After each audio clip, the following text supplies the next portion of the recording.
Hello, everyone, and welcome back to the Sideline Shenanigans podcast. Today with Jacob Maggardin, Dalton Phillips. and we're looking forward to this awesome week of college football, another week of the college football playoff. But of course, we got to open up a little bit of our pop segment here. I don't know if Dalton's got one on the other end, but I've got one here. I Got a got a little Coke. Coke, of course. Yeah, the Yeah. classic. The one I don't like that much. I got a mini Dr. Pepper. Look at that thing, tiny little baby Dr. Pepper. Very good. Watch the cows. Watch the cows. Only 90. Only Yep. 90. The diet starts tomorrow, man. New Year's. Oh yeah, you're cooking up a diet. Got to Yeah. keep those New Year's Yep. resolutions. Um, of course, past that, I'd like to talk about some of the games that happened last week. Of course, we had some big moments. Dalton obviously let down a little bit, but still got to be cool to go to the game and everything and see that stadium, which is something you probably won't see again in your lifetime. Of course, we're going to mention that Penn State dominated SMU. We talked about that game. Before we started it, I almost made the pick of Penn State, and I said, man, I just don't know if SMU can do it. SMU didn't show up, but it really wasn't the team. It was more Kevin Jennings. Kevin Jennings did not show up to play football that day. He was terrible in that game, threw two pick sixes. First time since 2014 that's happened in a college football playoff game. So if you want to put it on anybody, put it on Jennings. And I hope that he comes back next year with that passion from that game. And I think that team can still be pretty good. It's just, will he improve as a player? And in those big time moments when they needed him, he was nowhere to be found. Of course, again, Penn State, moving on. We'll be talking about them in a second. The next game to talk about, Texas Clemson, in my opinion, was the best game of that week. We saw that Texas team get up early, look dominant, look like they were going to win, and Clemson come back. And it was really because of Cade Klubnik. Absolutely amazing performance from him. As a player, you see that he could be one of the best quarterbacks in college football next year. He is coming back. He just confirmed that. So Clemson has a lot to look forward to in the future with him at quarterback. To talk about Texas, of course, they dominated because of the defense. Now, I think that that's what's scary to face that Texas team is even when their offense isn't rolling and they score 38 points, so they were rolling, is their defense can be really, really good. They can hold people, and they got that big fourth down stop near the goal line that won them that game against Clemson when Clemson was trying to come back. So you just see the explosiveness and as well as the running game, which I know you'll talk about in a little Yep. bit, Dalton, for those two backs there. The next game to talk about here would be that Notre Dame game. Notre Dame come up and they pretty much dominated from start to finish. Indiana didn't have a chance in that game. You could tell that Rourke is not healthy. There was a picture that come out of the game of his thumb, and his thumb is literally cherry red. I mean, it was nasty how bad his thumb looks on his throwing hand. That was the one he had surgery on, come back from it early. He wasn't ready to play in that game. They weren't ready. They were outmatched in talent. And I talked about that coming into that one, that Notre Dame at home, nobody wants to play them there.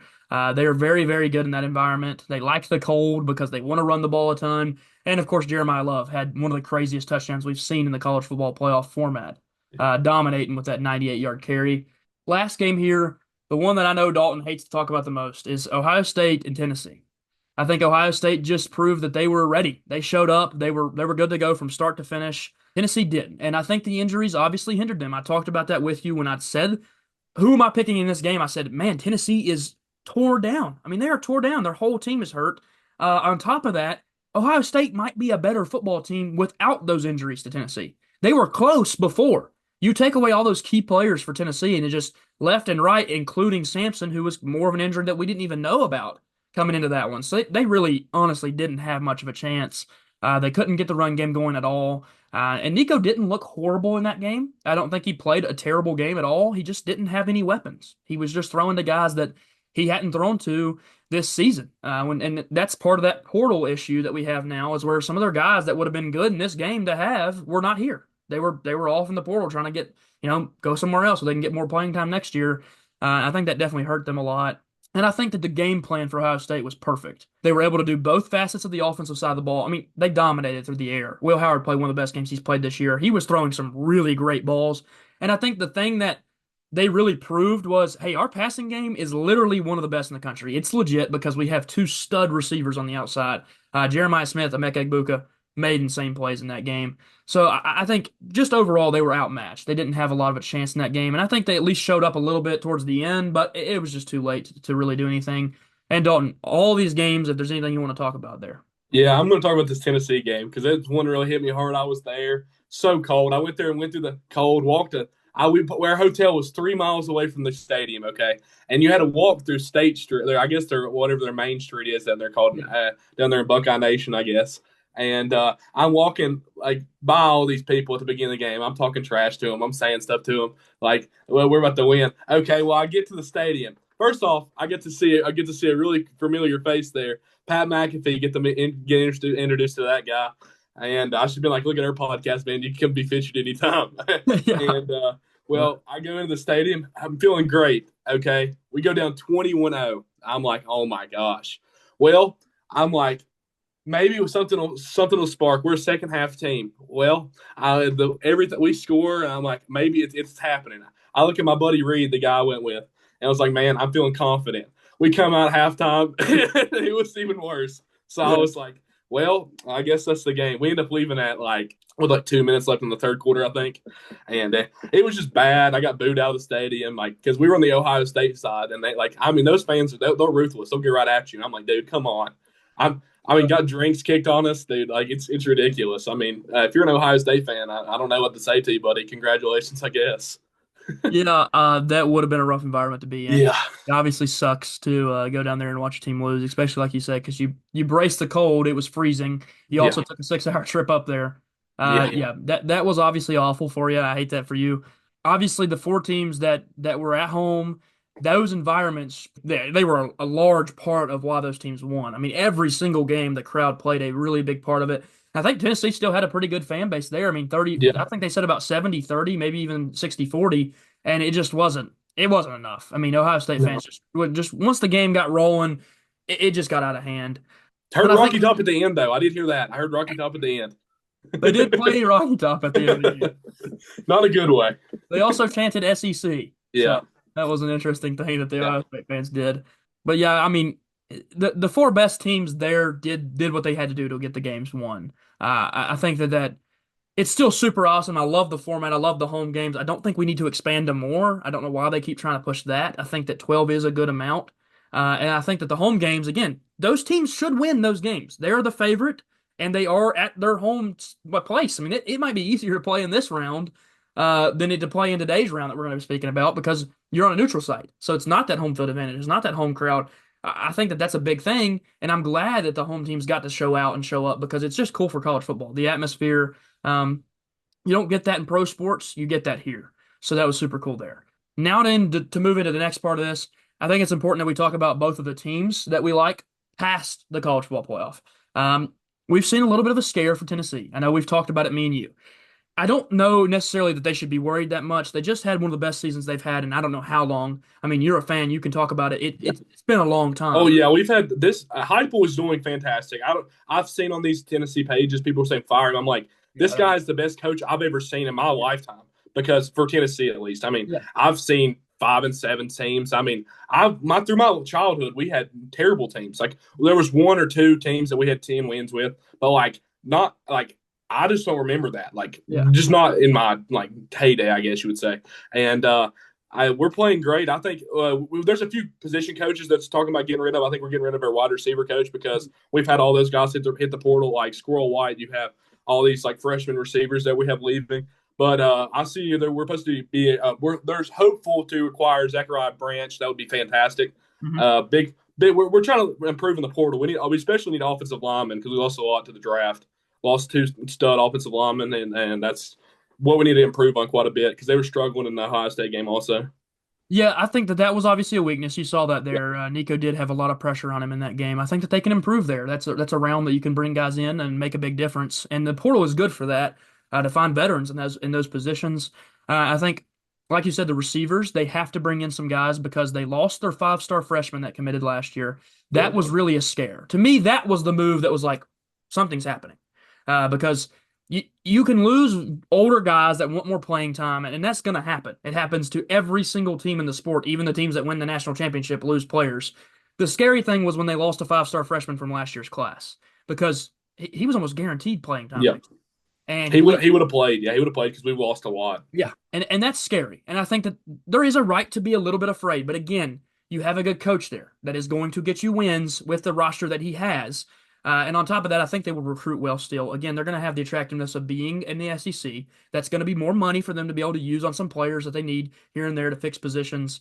And I think, like you said, position coaches not being hired or OCDC, whatever you're going to do, guys aren't sure, they're not going to commit. So they've got to ensure everybody else that, hey, this is who we're going with. So then they can start bringing some guys in. I think they'll probably play the spring portal a lot heavier than they're playing this one because they just haven't had time with the playoff going on and everything. But it is big to not only have but one commit at this point. That definitely is a little bit of a scare. And then on the other side of things for Tech, we've said this since Brent Pryce got here. He's won the off seasons. He is a coach that dominates in the portal. He does a good job as recruiting. He's finally connected us back to Virginia, thank God, because what we were doing with Fuente was embarrassing, losing out on kids that are in your home state. We literally were losing kids from Roanoke to go in other places. That can't happen. They're 30 minutes from your campus. You have to get those guys.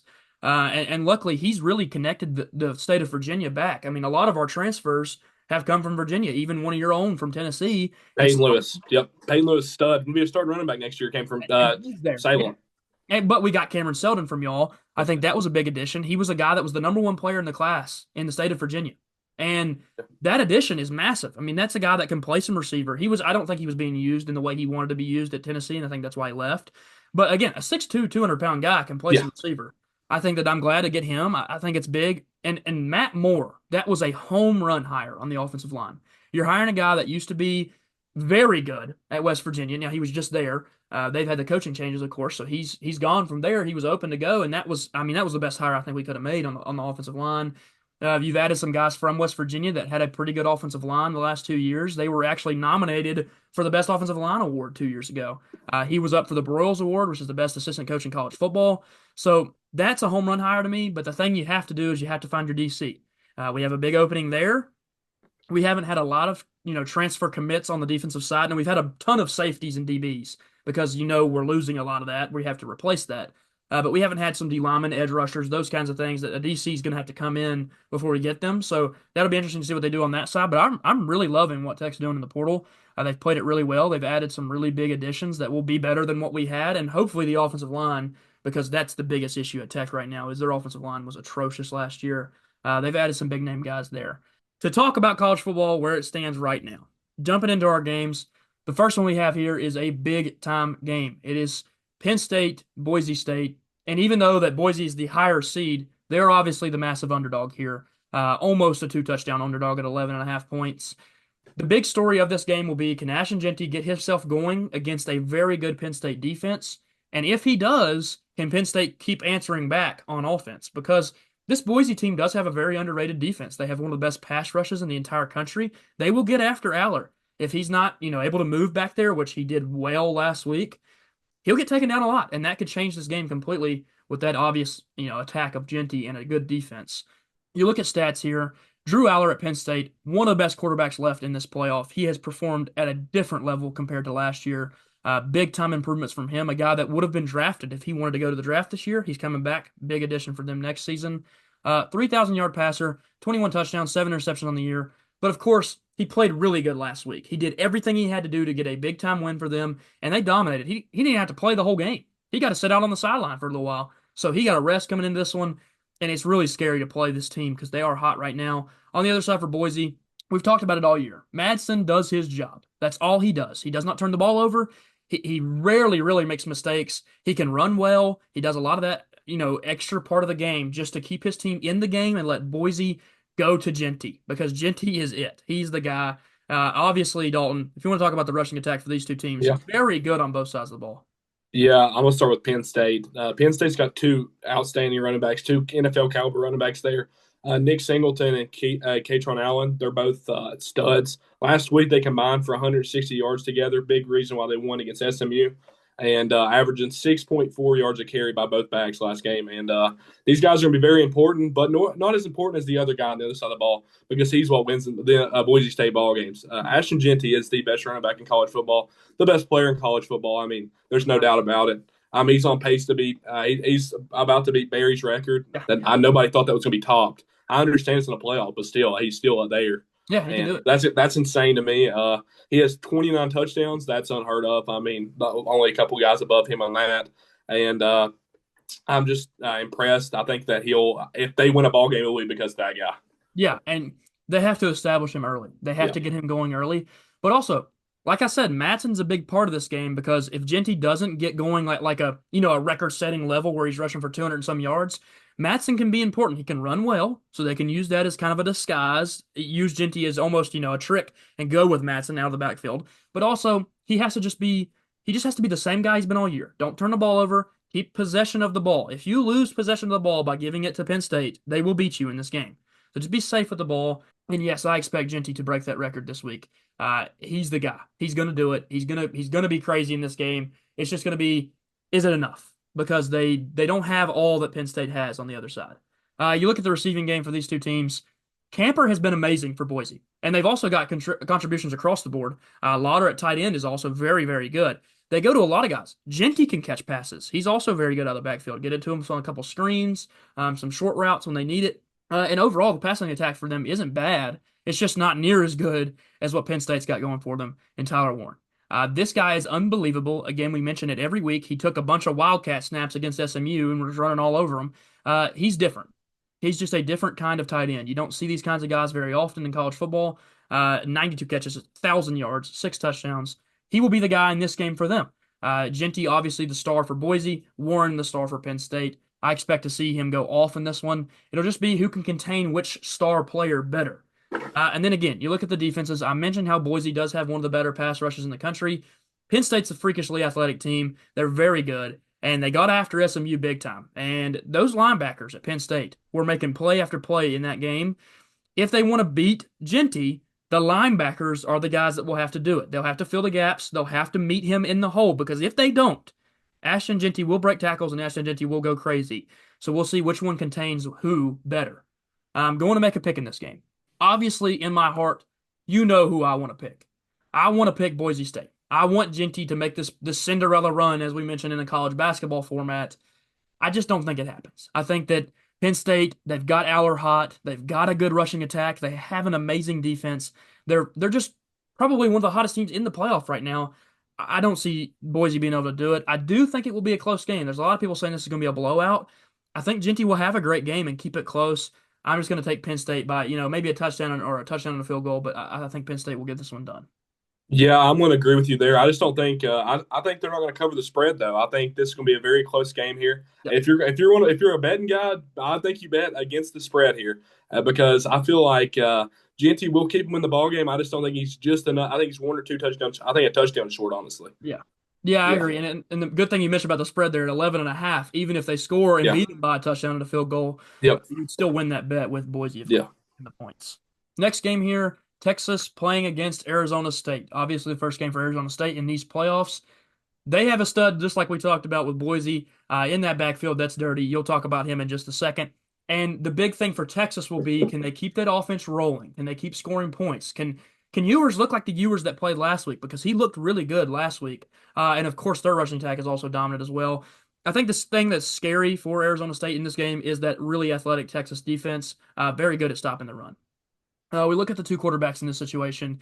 Quinn Ewers has been very good at times this year. He's also struggled at times this year. I think some of that obviously does, happen with the injury. I think some of that happens whenever he's sitting out a couple of games here. They let Manning play. Manning does look pretty good when he did play earlier in the year. So it's been an interesting quarterback situation for them all year. But if you get the Ewers that played last week, they are very, very hard to beat because they have a nasty run game, and Ewers, it was just slinging the thing last week. And on the other side, for Arizona State, Sam Levitt, a 2,600-yard passer, 24 touchdowns, 5 interceptions coming into this game. He's very athletic. He will make plays with his legs. He does it constantly. You saw it in the Iowa State game when they won that championship game. He was very good. He was making plays left and right. He never really got sacked. He got out of everything. And he is a very good passer. He makes smart decisions. That's also very important against Texas because, again, you got to keep possession of the ball if you're Arizona State to win this one. You're looking at Texas, again, being a pretty big favorite, double digits. So we'll see what they can do in this game if Arizona State's really got it to keep in it. Dalton, if you want to talk about the rushing attack for these two teams, obviously very important. Very important here. Texas has Jadon Blue and Quintravion Wisner. Both backs went over 100 yards last week. Jadon Blue had 146 yards on 10 carries last week. That's insane. I mean, this guy's averaging 10 yards a carry. Give the guy the ball every play. I'm joking. But But I think that Quinn Ewers, if he can rely on those guys, it lets him like feel free at least. He Mhm. doesn't like have so much pressure on his back at the end. Yeah. And on the other side, my favorite guy left in the playoffs, Cam Scadaboo. I love watching this guy run the ball. He's literally he just runs through everybody. He's going to have a hard time this week though because Texas defense is really good. This will show really how good this guy is and how good he'll be in the NFL because I look forward to seeing that. Yeah, and of course, you talk about it, you look at him, the season stats are really nice for him. But on top of that, he's a 500-yard receiver. Yeah. So he's very, very good in that side of the game. I think that makes him more draftable. The league really likes guys that can catch passes nowadays. I mean, look at who the best running back in the league was a year ago in Christian McCaffrey. Now, of course, we have a different situation this year with more of those rush-heavy guys like Barkley and Henry. They like those pass catchers. They love it. I mean, look at Bijan Robinson. Look at Jahmyr Gibbs. The guys that have been drafted high in these drafts have been super talented receiving backs. So yes, I think that definitely boosts his stock. And you talk about the running backs for Texas. The game breaking play, the one that set everything apart and said Texas is winning it, is Jadon Blue gets the ball back after Clemson makes it a touchdown game and goes boom, 70 yards, touchdown. That was it. I mean, you saw him break away from that huddle and you said game over. They're not going to come back from that. They just made that huge comeback, and Texas shut the door. That's obviously going to be important, like you said. You look at the receivers in this game. Golden for Texas has been really good this year. They're getting Isaiah Bond back for this game. That's another scary part of this Texas offense is the fastest guy they've got on the team. And after that, you've of course got Gunnar Helm, one of the best tight ends in the country, has really put his name in the conversation to be a tight end to get drafted in this upcoming draft. He wasn't there before. So they've got a lot of weapons. He can go pretty much anywhere. He can even go to his running backs out of the backfield. So it's just a very scary attack to face. You look at the ASU. Tyson has been awesome this year. 75 catches, 1,100 yards, 10 touchdowns. Argue him as one of the best receivers in college football. He's definitely boosted his name a ton in the draft conversation. But on top of that, again, Scadaboo, 500-yard receiver. He will be used big time in this game. Screens down the field. He caught a 40-yard pass earlier in the year over his head like he was a receiver. It was really nice. I mean, they've got a multifaceted attack that they're not just going to rely on him on the ground, but they're going to rely on him in general. So we'll see what happens. You look at the Texas defense, obviously better than Arizona State's. That's where you see a bit of a discrepancy. Arizona State's defense, not that they're bad, but they just aren't near the level that Texas is. This is one of the best rush defenses in the country. They will stop you in doing that. They've produced defensive tackle after defensive tackle in the drafts over the last couple of years. They have some monsters up there, and it's just what will Arizona State be able to do? Will they be able to get outside the tackles? Will they be able to run the ball? If so, again, it will be a good game. If not, Texas's defense could be the reason why. Going to make a pick here. I think that obviously Texas is the better football team on paper. They have more talent. They have a quarterback that is more experienced. And honestly, they've just been playing better football. I think that they take it. I don't think Arizona State can get this one done. I really want to go Arizona State again. I love to see the underdog get it done. I just don't think they're good enough. I think Texas will key in on Scadaboo, eliminate him from the game plan. And even though Scadaboo is not going to get eliminated in general, he will be a good player. Just don't let him beat you. I think Texas gets it done here. Yeah, I'm going to second that also. I think that Arizona State is just not that caliber team to beat a team like Texas. I mean, Texas is absurd. They have athletes everywhere. Yep. Their defense is excellent. I mean, their offense, you see how good their offense is. Two great running backs. You have a guy like Isaiah Bond that doesn't get as much love as he needs. Yeah. That guy is an excellent athlete. He does everything he needs to with the ball. I watched him in Alabama. That guy was dirty. They need to get him more. Like, Quinn Ewers needs to look for that guy a lot more. Now he's not hurt, apparently. Yeah. And I just think Texas takes this one by a long shot, honestly. Yeah, and I love that you mentioned the athletes all across the field because we've talked about this before this year.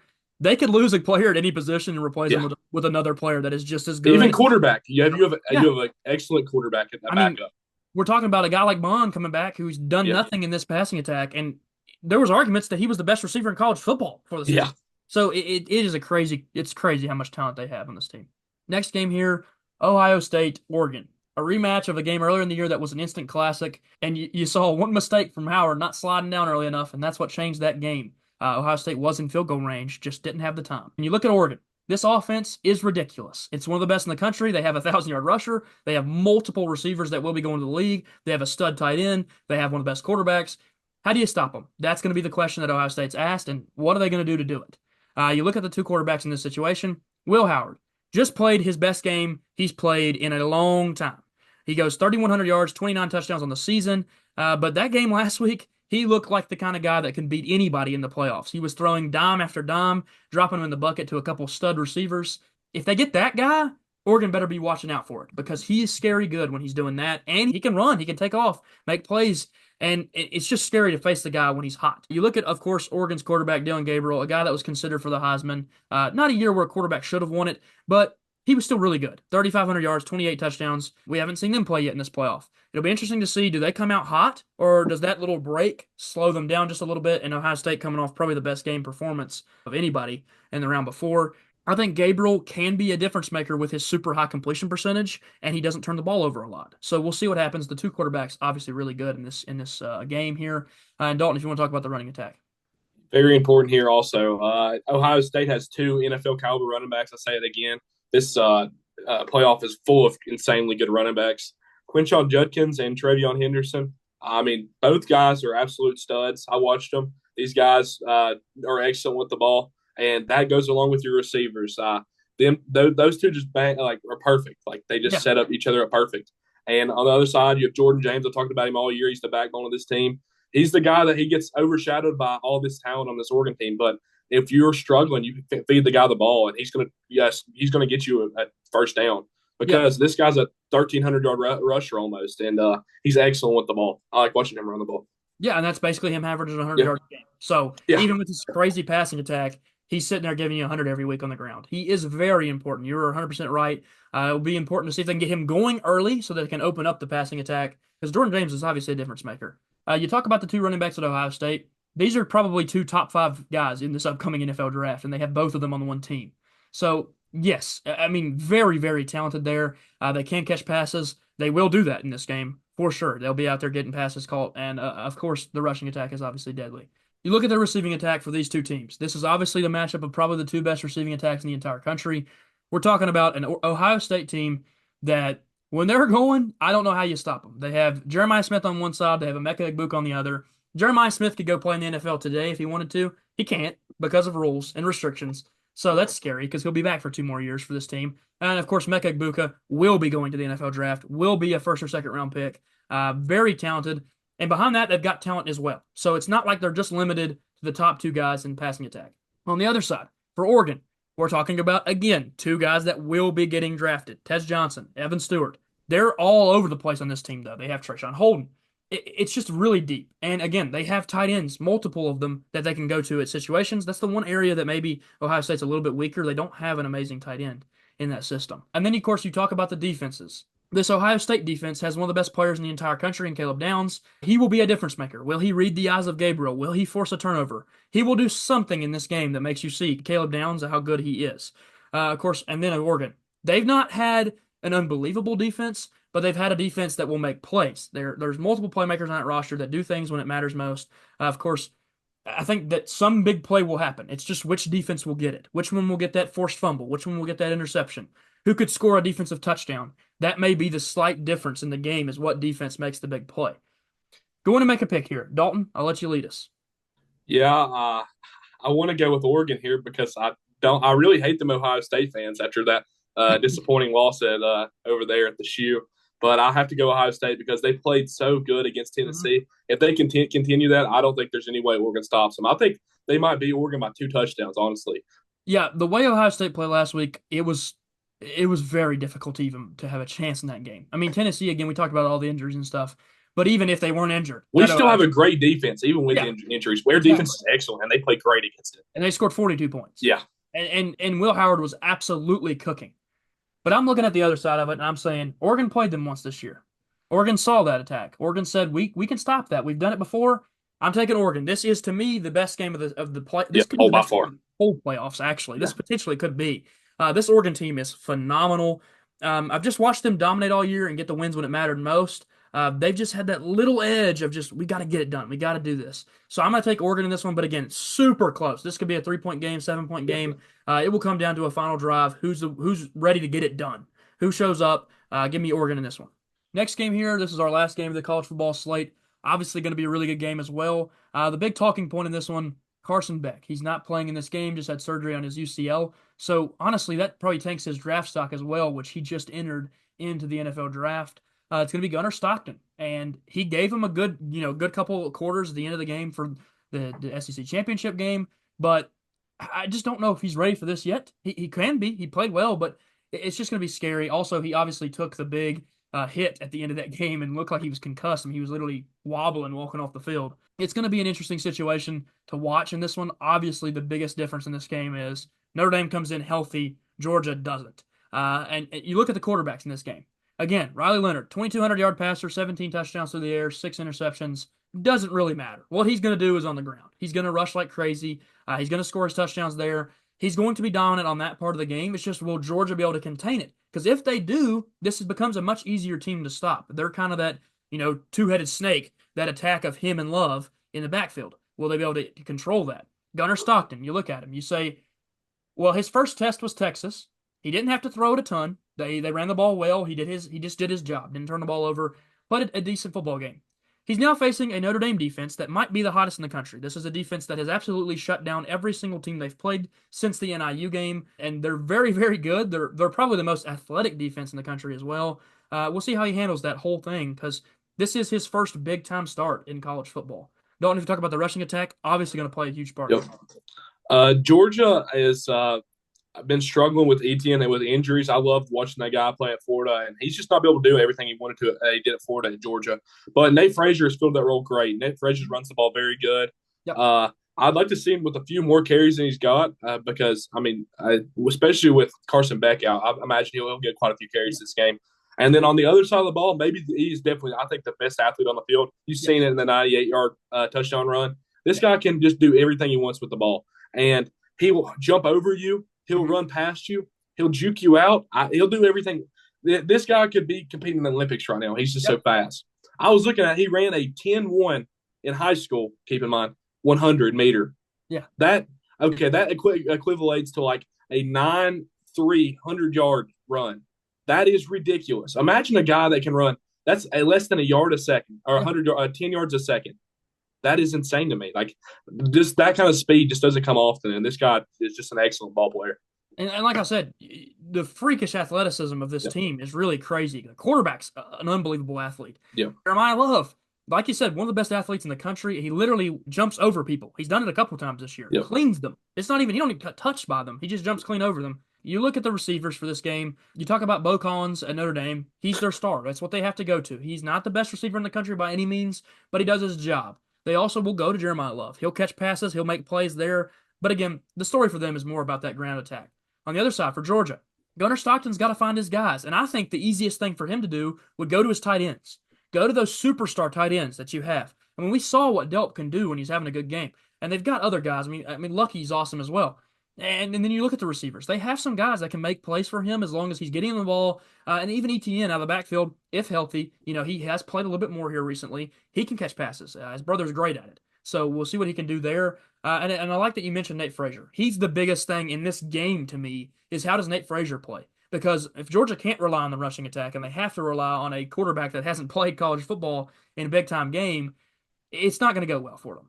Look at the defenses. This is two of the best defenses in the country, two really good defenses attacking each other. It'll be which one plays better. You look at Notre Dame, again, to me, the most athletic defense in the country. They've been freakish on that side of the ball all year. That's what they've done, just contained teams, controlled teams, kind of made teams do what they want them to do, and that's how they stop them. Then you look at Georgia, multiple draftable NFL players. That will be their biggest point in this game. Can they stop Notre Dame's rushing attack? Will they key in on that? And that's obviously the most important thing.